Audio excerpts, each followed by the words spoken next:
A paz e a graça do Senhor a todos. Amém. Que bom, graças a Deus, estamos aqui mais uma vez, pela misericórdia de Deus em nossas vidas. Como é bom ter esse momento junto com os irmãos de comunhão e adoração ao Senhor na manhã desse domingo, né? Confesso que semana de carnaval, assim, ou melhor, todo esse período de feriado deixa a gente um pouco confuso, né? Em relação dos dias, dos horários. Mas, graças a Deus, aqui estamos nós para prestar culto ao Senhor no dia que costumeiramente nós nos reunimos para adorar ao Senhor Deus.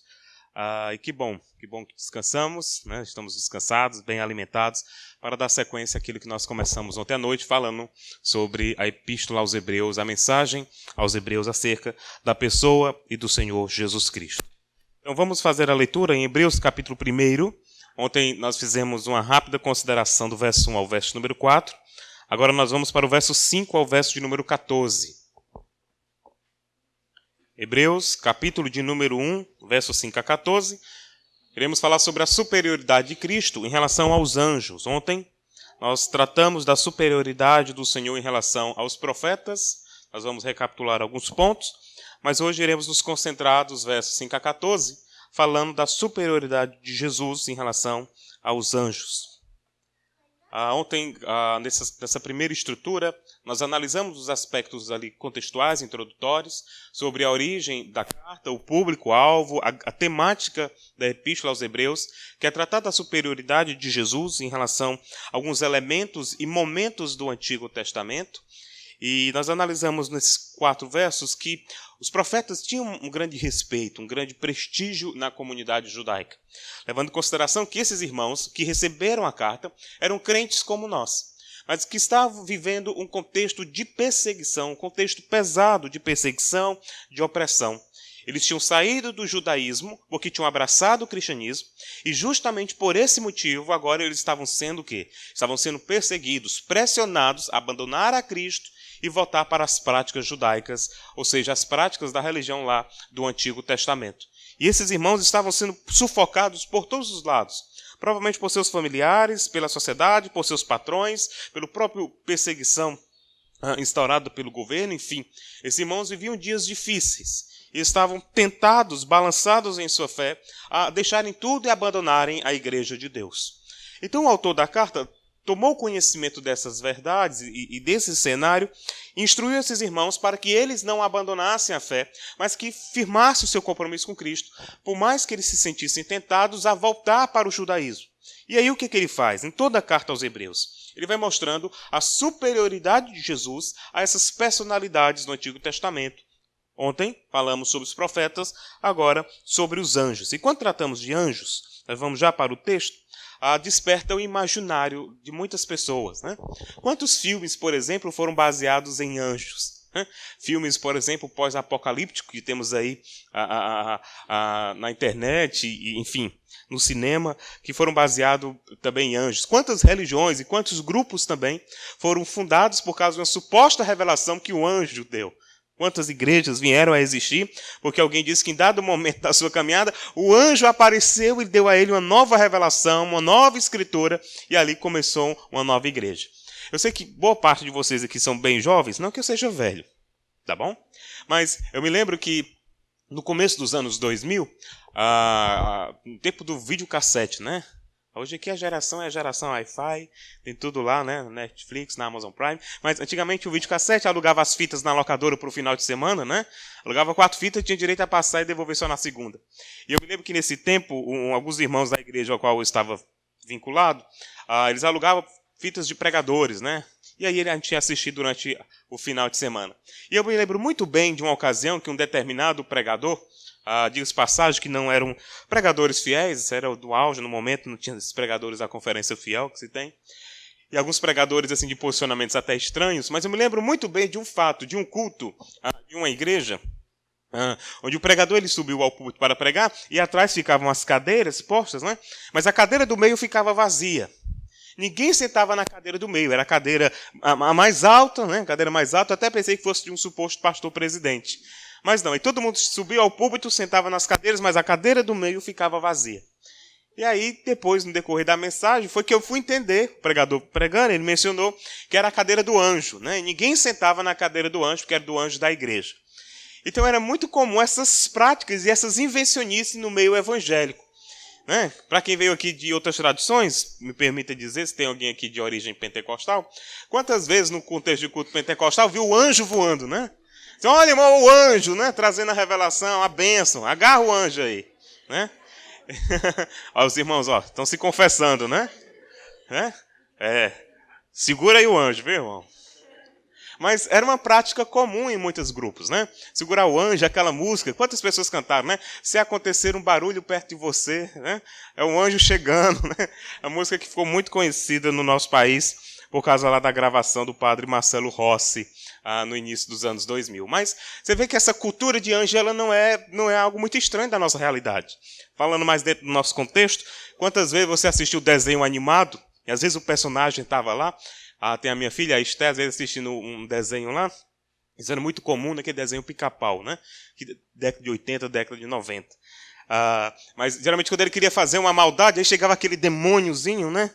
Vermelhinho, parecia um petista, desculpa. Mas às vezes chegava lá, infernizando a mente lá do Pica-Pau, aí de repente aparecia um anjo, né?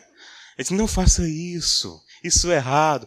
Então, todo esse imaginário, nós estamos inseridos nele, de alguma forma, até influenciados. Tem crente que acredita em anjo da guarda, né? O meu anjo da guarda é o anjo Gabriel, né? Olha aí, né? Não o caído, né? O santo, né? Meu anjo da guarda é o anjo Tiago, né? O anjo de peso, né? Então, você vê que, literalmente, mas você vê que essa crendice de anjo é muito comum. Né? Mas é óbvio que os anjos existem, eles estão à nossa disposição. Mas toda essa crendice, ela é muito comum dos nossos dias, mas também era uma crença, não era uma crendice, mas era uma crença de fato, uma convicção que os judeus tinham. Eles tinham os anjos em grande estima, porque por meio deles, diz Estevão, olha aí, dando prejuízo, diz Estevão, foi o anjo, né? Esse é o anjo do mal. Né? Um anjo do mal aí. Mas, pronto. Agarra esse anjo aí, rapaz. Mas observe, então, essa ideia do anjo era muito comum. E o próprio Estevão vai dizer que a lei foi entregue a Moisés por meio de anjos. Então, essa comunidade a qual a carta é escrita, foi escrita para pessoas que criam nisso. E que, de fato, a Bíblia afirma essas verdades sobre a importância dos anjos no plano de Deus. Mas a grande questão é, eles não são superiores a Jesus Cristo. Apesar de Jesus ter vindo ao mundo, ter humilhado, né, como diz lá Filipenses capítulo 2, mesmo sendo Deus, não usurpou sendo igual a Deus, antes mesmo se humilhou, se tomou forma humana, Jesus é superior a eles. E aqui as razões que o texto vai nos mostrar acerca de Jesus. Então aqui, para a nossa linha de raciocínio, nós vamos analisar 6 argumentos que foram utilizados aqui, ou melhor, 7 argumentos que foram utilizados pelo autor aos Hebreus para provar a superioridade de Jesus em relação aos anjos. É como se ele dissesse àqueles irmãos, eu sei que vocês têm um anjo em grande estima, eu sei que vocês se sentem tentados a voltar para a velha religião por causa das perseguições, porque foi a lei entregue por meio de anjos, mas eu quero mostrar para vocês, eu quero provar para vocês que Jesus é superior a eles. E aí ele vai fazer isso do verso 5 ao verso de número 14. Mas vamos nós para o verso de número 4, tá bom?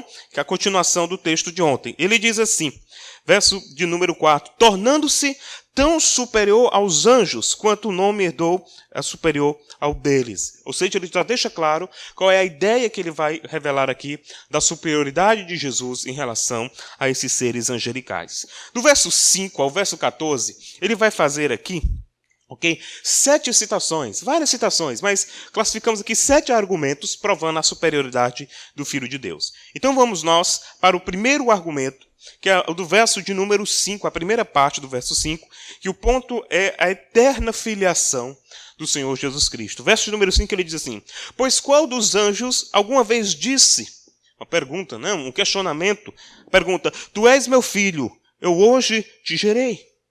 A grande pergunta é, qual foi o anjo que recebeu esse pronunciamento?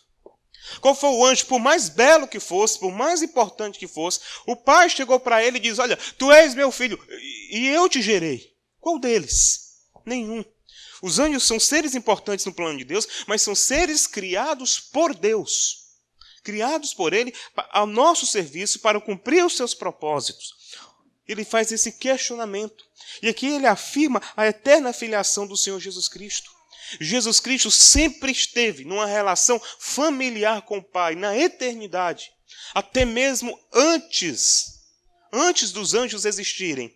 Jesus já existia, estava lá, ele sempre existiu, um ser soberano, eterno, e ele sempre esteve em uma relação paternal. O Filho estava lá com o Pai. É esta a argumentação dele.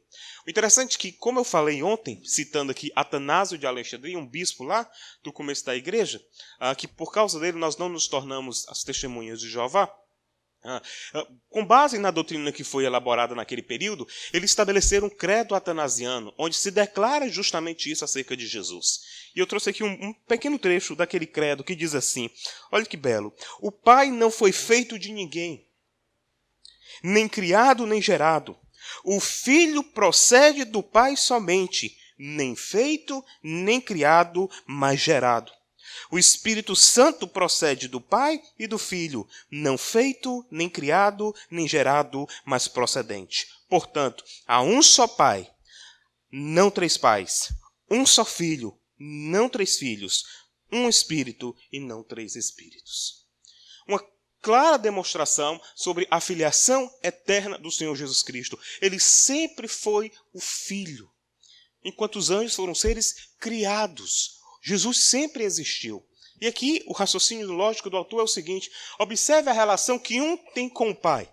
A relação de um com o outro. Ele diz, olha, que tipo de relação os anjos têm com o Pai? A relação de um ser criador soberano que trouxe os anjos à existência. Mas observe agora a relação de Jesus Cristo. Ele é Filho eterno, Filho eternamente gerado, a eterna filiação do Senhor Jesus Cristo. Então, de cara, ele prova que Jesus está numa relação superior, porque ele desfruta da mesma essência, a essência da divindade. É como se nós disséssemos que Jesus tem o DNA do Pai, ou seja, a sua divindade. Então, por isso que Jesus é superior aos anjos. O segundo argumento que ele utiliza é ainda no verso de número 5. Na parte final dele, ele diz assim: e outra vez, eu serei seu pai e ele será meu filho. O interessante é que aqui é uma menção do texto de 2 Samuel, capítulo 7, verso 14. O contexto imediato do Antigo Testamento faz referência ao desejo de Davi de construir uma casa para Deus. Contudo, sabemos que somente seu filho Salomão construiu a casa. Por mais que o grande rei arquitetasse o plano de levantar um templo, foi somente na sua linhagem que o plano foi avante. Ou seja, Davi sonhou em levantar o templo, mas foi somente na pessoa do seu filho Salomão, foi lá e levantou e ficou conhecido como o Templo de Salomão, que não é o templo do Edir Macedo lá em São Paulo. Não é aqui é o original, ok? Ele foi lá e levantou. Então, o autor usa essa referência de Davi para com Salomão, aquele que vai preservando a linhagem e que vai também levando avante o seu plano de construir o templo, e ele faz um paralelo com a pessoa de Jesus Cristo. Ele faz uma afirmação: ele será, assim como Salomão era o filho de Davi, assim como Salomão levou avante o plano do Pai, né? Assim como Salomão trouxe à tona a existência do templo, como sonhou o seu pai Davi, e ele faz esse paralelo com o Senhor Jesus Cristo. Assim o Senhor Jesus Cristo concretizou a obra da salvação, porque esse fazia parte do decreto eterno. Lembrando o texto lá de Efésios capítulo 1, as bênçãos celestiais que Deus reservou para nós, o Pai nos elegeu antes da fundação do mundo. Mas esse plano não ficou somente antes da fundação do mundo. Diz o texto de Efésios capítulo 1, que o Filho veio até nós, nos libertou do mundo de pecado e nos selou com o poder do seu Espírito. E hoje nós temos o quê?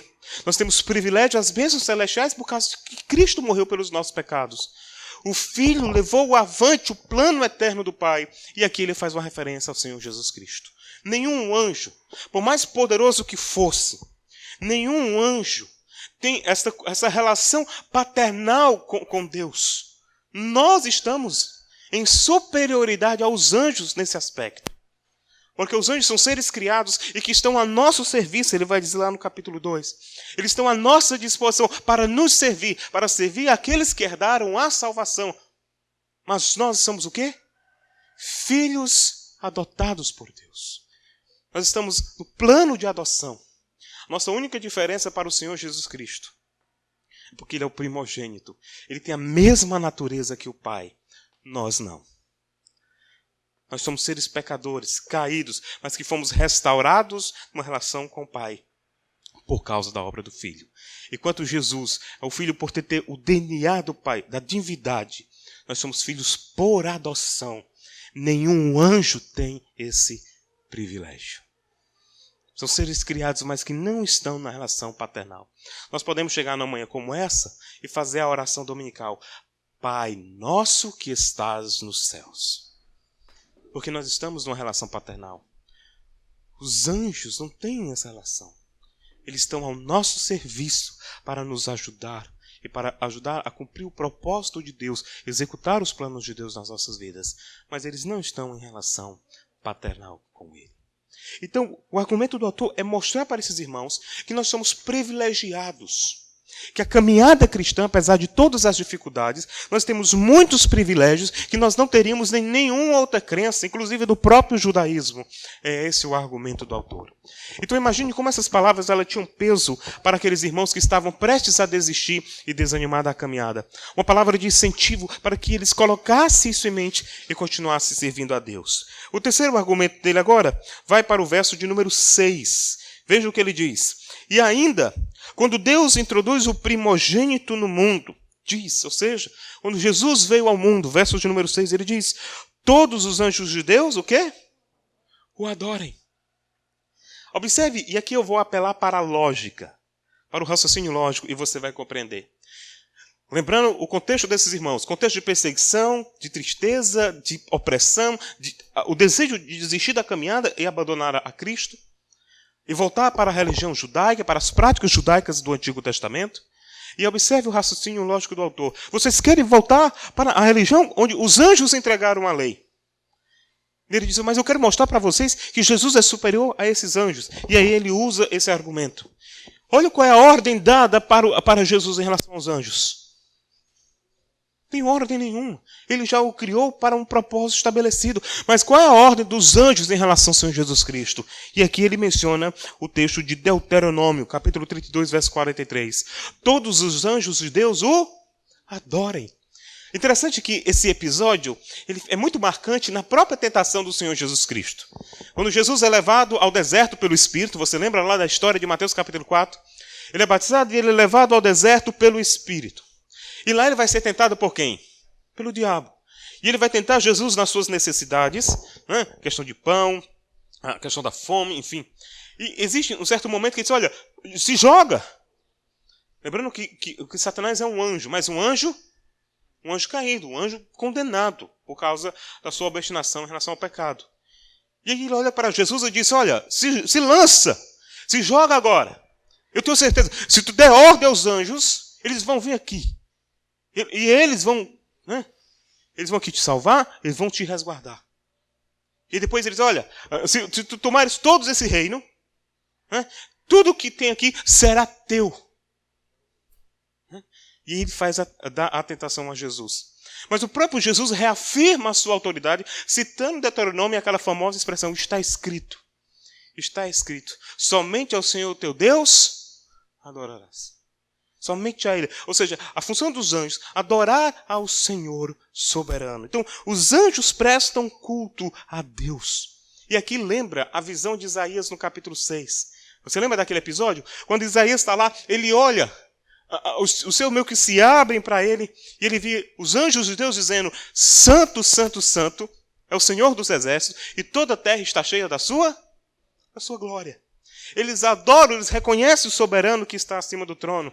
A mesma coisa do livro de Ezequiel nos 3 primeiros capítulos.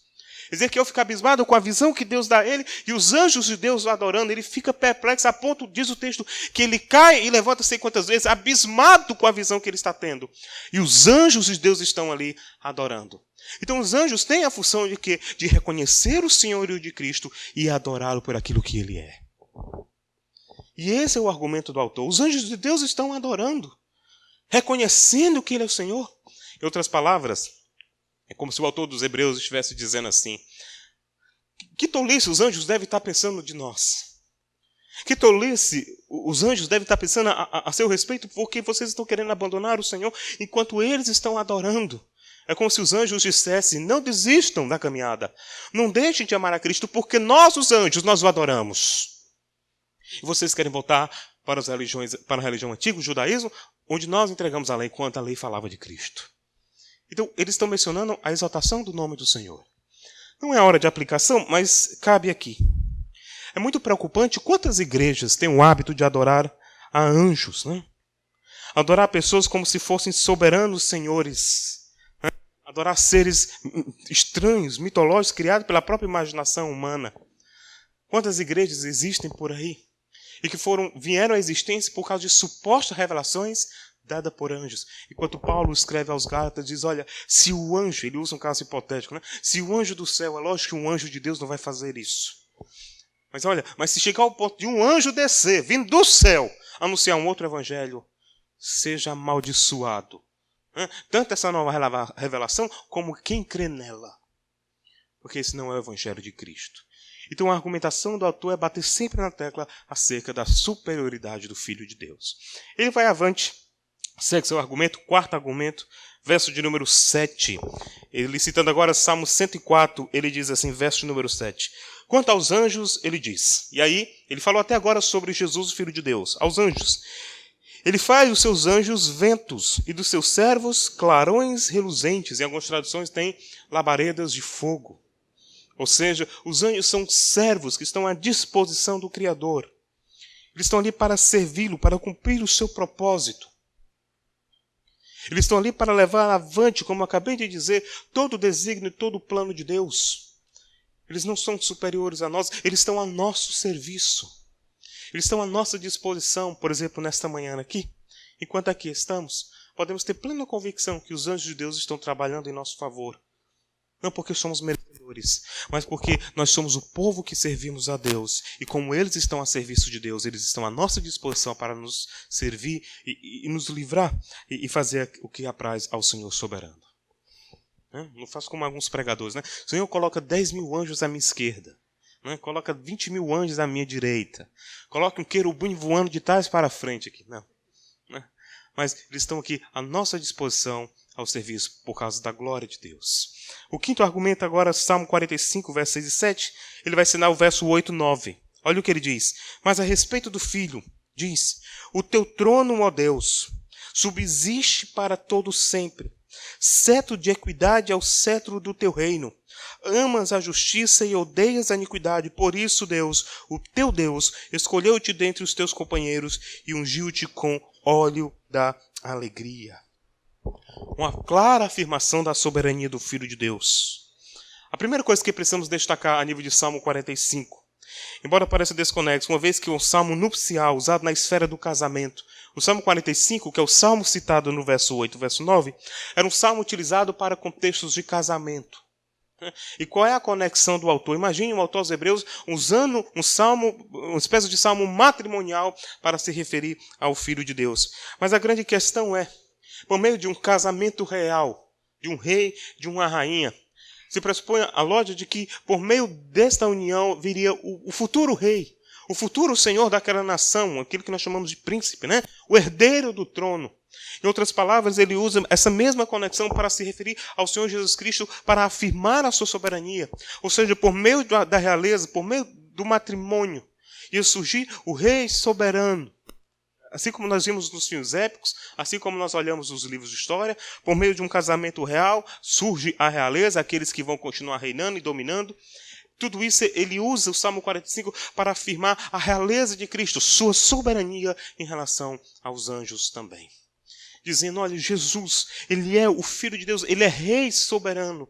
E nenhum anjo ocupou essa natureza, esse ofício real. Por isso que no verso número 8 ele diz, olha, é o trono de Deus que subsiste para sempre. Ele reina e é soberano, rei das nações e reina na vida do seu povo. Jesus Cristo foi humilhado, foi maltratado, sofreu por causa dos nossos pecados. Mas observe o final da vida do Filho de Deus. Por mais que ele tivesse sido humilhado durante toda a sua trajetória, traga essa imagem na sua mente esta manhã.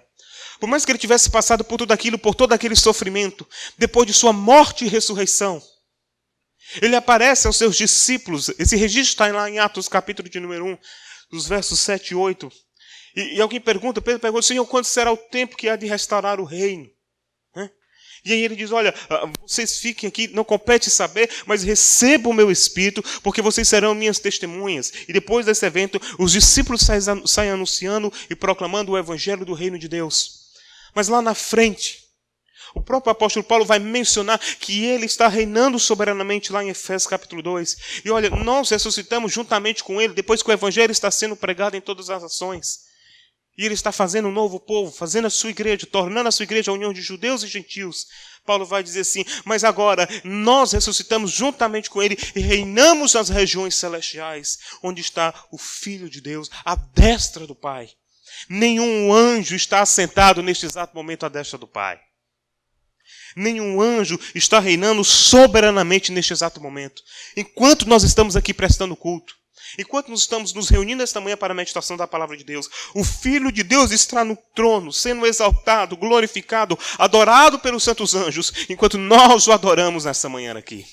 Mas o Filho de Deus está lá soberanamente, reinando, e os anjos de Deus ao seu serviço, porque o trono de Deus subsiste para todo sempre. Ele afirma a soberania. Qual anjo? Como eu falei, muitas igrejas colocam a cadeira do anjo, né? Cadeira ali vazia. Está lá o anjo para quando ele quiser. Mas o trono de Deus, a destra do Pai, está lá ocupado pela pessoa do Filho. E não é por anjo algum. Por Jesus, que por mais que fosse coroado, com a coroa de espinhos durante essa vida, agora está coroado com glória à destra do Pai. E a argumentação do autor é, quem é maior? Quem é maior para você? São os anjos de Deus ou o próprio Senhor Jesus Cristo? Quem é soberano para você? É esta a linha de argumentação, é isso que ele está fazendo você pensar. Ele te leva a pensar nessas possibilidades, para que você chegue à conclusão que, de fato, Jesus é o Senhor soberano e está reinando à destra do Pai neste exato momento. Ele é superior aos anjos. O sexto argumento, melhor, é um argumento baseado no Salmo 102, verso 10 e verso 12. Ele diz assim, e também diz, no princípio, Senhor, firmaste os fundamentos da terra. Os céus são obras das tuas mãos. Eles perecerão, mas tu permanecerás. Envelhecerão como vestimentas. Tu os enrolarás como um manto. Como roupas, eles serão trocados. Mas tu permaneces o mesmo, e os teus dias jamais terão fim. Uma nova demonstração da soberania do Senhor Jesus Cristo. Uma afirmação de sua divindade. A ideia aqui de no princípio traz à memória o texto de Gênesis, capítulo de número 1. Quando no princípio criou Deus todas as coisas. O Filho estava lá presente. O Filho estava lá. O Filho, o Pai, Filho e Espírito. O Deus Trino estava presente antes do mundo ser criado. Uma expressão usada por um teólogo antigo, que com certeza vocês conhecem, Agostinho de Hipona, ou Santo Agostinho para alguns, ele usa uma expressão chamada pericorese, né, que dá a ideia de que existia uma relação de amor entre o Pai e o Filho. Antes da criação do mundo, o Pai estava em pleno amor com o Filho. O Filho amava o Espírito, o Filho amava o Pai. Existia uma relação de amor, uma relação de comunhão antes da criação de todas as coisas. Nunca teve um tempo em que Deus estivesse só. Nunca teve um tempo que Deus estivesse sozinho, transtornado por falta de amigos e por isso resolveu criar os anjos. Não. Existia plena comunhão da Santíssima Trindade. Até que um certo dia Deus o criou os santos anjos para que o adorassem e estivessem a seu serviço. Deus criou o cosmos, Deus criou céus e terra, Deus criou o homem para que refletisse a sua glória. E dispôs esses anjos que foram seres criados para auxiliar aqueles que ele chamou para herdar a salvação.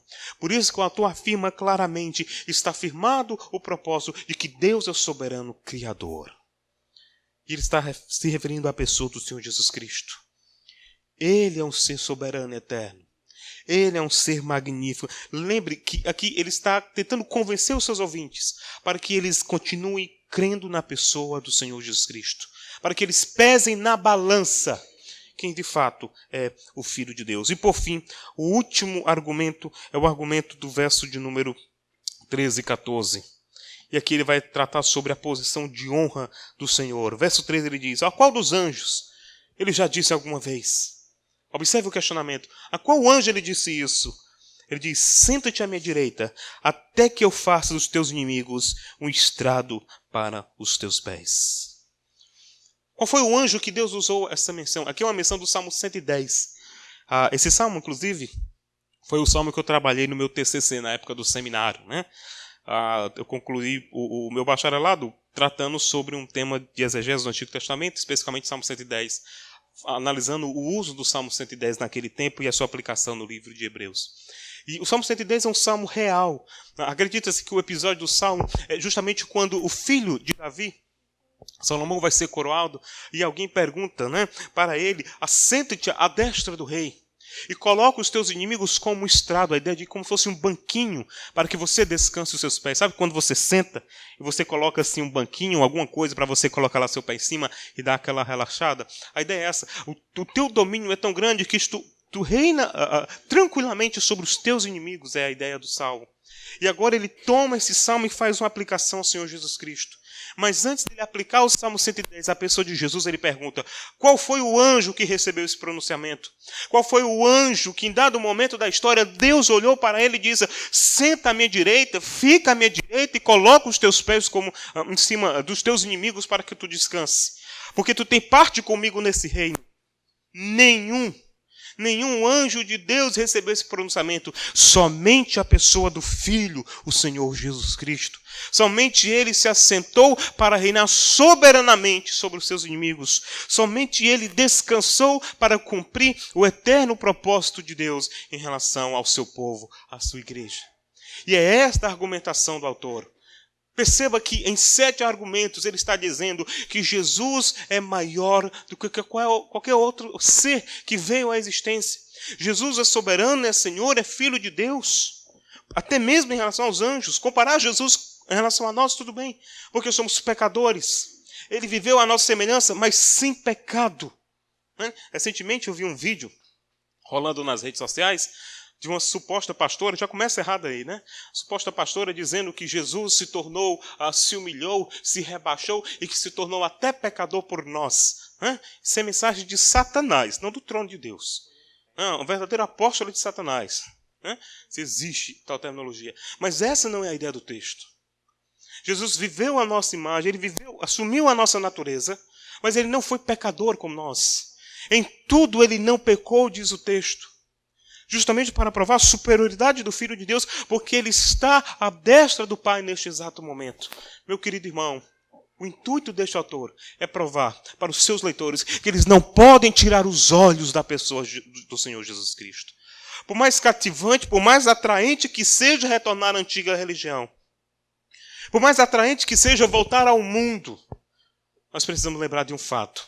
Não há ninguém como o Senhor Jesus Cristo. Nem mesmo os anjos. Ele é superior a eles. Ele é Deus soberano, está acima deles. O verso 14, ele conclui, ele diz, os anjos não são todos eles espíritos ministradores, enviados para servir aqueles que hão de herdar a salvação. Observe o que o autor está dizendo para os seus ouvintes. Os anjos não estão aqui para você servir a cada um de nós. Os anjos não estão aqui para cumprir o propósito de Deus nas nossas vidas, para estar ao nosso serviço no culto a Deus. Enquanto nós estamos aqui esta manhã, cantando, enquanto os irmãos estão aqui louvando a Deus com os instrumentos, nós estamos de pé enaltecendo, os anjos de Deus também estão adorando por meio dos louvores. Os anjos de Deus estão atentos para glorificar aquele soberano. Enquanto a palavra de Deus está sendo pregada, os anjos de Deus estão entoando louvores e dizendo, tu és o Filho amado, estás à destra do Pai, um ser exaltado que morreu, mas ressuscitou ao terceiro dia. Eles estão engrandecendo a pessoa do Senhor Jesus Cristo. E o argumento do autor é, perceba que se os anjos têm o Filho em grande estima, por que nós não teríamos? Por que nós também não adoramos? Por que nós também não nos apegamos a Ele e engrandecemos o seu santo e bendito nome? É essa a linha de raciocínio desse autor, para que possamos concentrar nossos esforços em adoração ao Senhor Jesus Cristo. Bom, 2 aplicações eu quero trazer aqui com base nessa exposição para as nossas vidas. A primeira aplicação é uma aplicação mais de natureza doutrinária e também litúrgica, relacionado ao culto a Deus. A primeira delas, qualquer igreja, grupo ou instituição que adore ou devote glória e submissão aos anjos como forma de piedade está pecando. Assim como qualquer revelação atribuída aos anjos são equivocadas, beirando a heresia. Dos tais não devemos nos associar.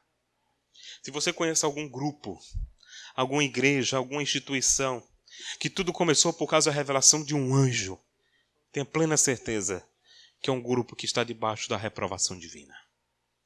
Qualquer grupo, qualquer instituição, qualquer denominação que veio à origem por causa de uma suposta revelação dada por anjos. Não esqueça o que diz Paulo aos Gálatas: se o anjo do céu descer e anunciar um outro evangelho, seja ele amaldiçoado, ou anátema, como diz lá. Qualquer instituição, e quantas instituições existem? Quantas coisas mirabolantes existem por aí? Eu me lembro bem que eu trabalhava numa livraria, trabalhei com quase 6 anos em uma livraria evangélica em Fortaleza. E a gente atendia pessoas de todo jeito, né? Toda denominação, todo grupo. E eu me lembro bem que chegou uma senhora lá na loja, queria comprar livros sobre batalha espiritual, libertação, né? E aí tínhamos uma seção lá, livros de batalha espiritual, né? Uma heresia de ponta a ponta, geralmente. E ela foi lá, eu quero livros, né? E aí ela pegou um livro lá, colocou no balcão e disse: eu quero um desconto. Eu disse: o desconto que costumamos dar para o cliente é de 10%. Não, né? E 30% para quem é seminarista. Seminarista a gente dava 30% como uma forma de incentivo para que continuasse estudando. Ela disse: não, mas eu sou demonóloga. Aí pegou um cartão e botou lá: especialista em demônio. É muita falta do que fazer, né? Ela disse: eu conheço tudo acerca do demônio. Que pena, né? Lamento, né? Se fosse a parte de Deus, mas demônio, tudo que é. Aí começou a citar o nome do demônio. Aí eu disse assim: você conhece esse nenhum e nem quero conhecer. Não me interessa. Eu passei minha vida inteira estudando demônio. Aí eu disse assim: me perdoe, mas é muita falta do que fazer, né? Aí eu disse assim: não, a gente precisa conhecer as estratégias do inimigo. Você precisa conhecer a Jesus, que veio desfazer as obras do diabo, né? Enfim, mas agora é que não tem desconto, né? Não tem, né? E cada coisa, né? Eu conheço os anjos, eu sinto a presença de anjos, né? Quando eu estou andando, eu vejo os anjos. Meu Deus do céu, deve ser aquela... dá para trabalhar em Hollywood, né? Criando filmes lá para a indústria cinematográfica. Mas tinha umas ideias mirabolantes assim. Então, muito cuidado. Muito cuidado. Muito cuidado que a gente fica vendo anjo demais. Qualquer dia vê Satanás lá, dormindo ao lado dele lá.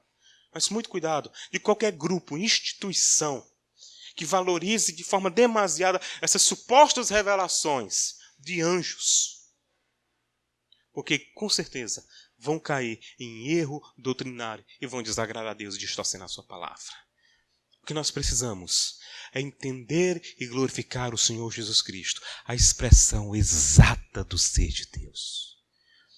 Para conhecer a Ele, o Filho de Deus. E segunda consideração, quem é Jesus para você? Essa é a grande pergunta que permeia todo o fundo histórico de Hebreus capítulo 1, que envolve toda a atmosfera da carta, no primeiro capítulo. Quem é Jesus para você? A forma como você lida com o reino de Deus revela muito sobre o seu coração e o que você acredita crer. Ou melhor, o que você crê acerca de Jesus. Se Ele é o que existe de melhor, maior e superior. E isso requer de nós total rendição, devoção e amor por sua pessoa. O grande intuito do autor ao escrever o capítulo número 1 é fazer com que as pessoas repensem quem é Jesus para você. Quem é Jesus para a sua vida? Qual o grau de importância do Senhor Jesus Cristo para a sua caminhada? E essa pergunta eu faço a você aqui nesta manhã. Quem é Jesus para você, meu irmão? Qual a importância dele para a sua vida, para a sua caminhada cristã? Quem é Jesus na sua luta diária, na sua devoção diária, no seu amor diário? Se os anjos de Deus o adoram, exaltam e glorificam o seu santo nome, por que nós não adoramos e não bendizemos o seu santo e excelso nome? Que possamos fazer como os anjos nesse sentido, que possamos adorar o Senhor na beleza da sua santidade, que as palavras dos nossos lábios sejam santo, santo, santo, é o Senhor dos exércitos e toda a terra está cheia da sua glória. Que possamos bendizer ao Senhor Deus, que está acima de nós, que está acima dos santos anjos, reinando neste exato momento, à destra de Deus, nosso Pai.